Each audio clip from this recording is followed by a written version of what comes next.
L'attivismo è molto difficile da spiegare semplicemente a parole. Una premessa fondamentale è che l'attivismo ha una definizione difficile, è molto difficile definirlo, definirne le diverse sfaccettature. Sicuramente perché l'attivismo è un qualcosa che nasce da dentro, nasce a livello personale innanzitutto, individuale, e poi si racchiude in tantissime esperienze diverse, attività diverse che coagulano all'interno di diverse associazioni, enti, realtà che hanno diversi obiettivi. Tutto nasce sicuramente da un'iniziale consapevolezza di ciò che ci circonda nel mondo, nella società, nel territorio in cui viviamo. Da qui poi l'esigenza di voler cambiare determinate cose che non ci stanno bene. Per me questo ha significato a livello personale, quando mi viene chiesto che cosa significa per te essere attivista, innanzitutto c'è da dire che per me è nato come un bisogno, per l'appunto personale, sotto forma di domande, dubbi che interiormente mi sono posto e che mi hanno portato poi a dire: ok, questa cosa non mi sta bene, questa cosa vorrei che fosse diversa, questa cosa vorrei che in qualche modo venisse cambiata, e chi sono io per far sì che siano gli altri a cambiarla per me? Devo essere io innanzitutto il motore dell'azione, per me stesso e per gli altri, per far sì che anche per gli altri sia cambiamento.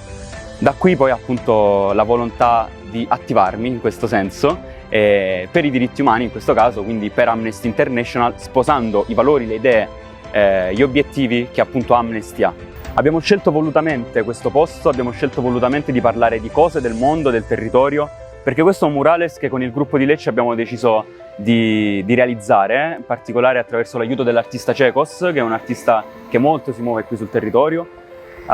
Questo è un murales che rappresenta le storie di 3 attiviste, di 3 donne che hanno scelto di lottare per i diritti umani, in particolar modo per i diritti delle donne,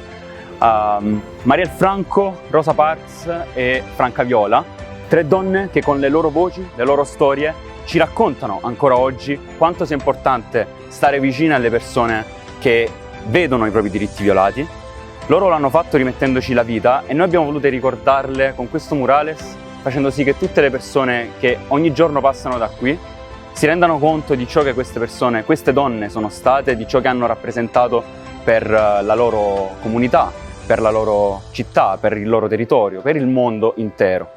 Le storie, le persone sono ciò che più mi hanno fatto avvicinare al lavoro di Amnesty International, un'ONG che si occupa di difendere i diritti umani e lo fa proprio conoscendo quelle persone, conoscendo quelle storie. Il lavoro di Amnesty poi si completa attraverso la ricerca, il lavoro sul campo, la raccolta di testimonianze per dar voce a quelle storie, a quelle persone,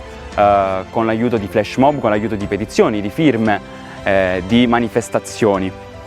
Io sono un attivista di Amnesty International perché credo fermamente nel lavoro di Amnesty, perché da Amnesty ho imparato che ogni parola, ogni singola azione fa la differenza, e perché ho imparato che è meglio accendere una candela che maledire l'oscurità.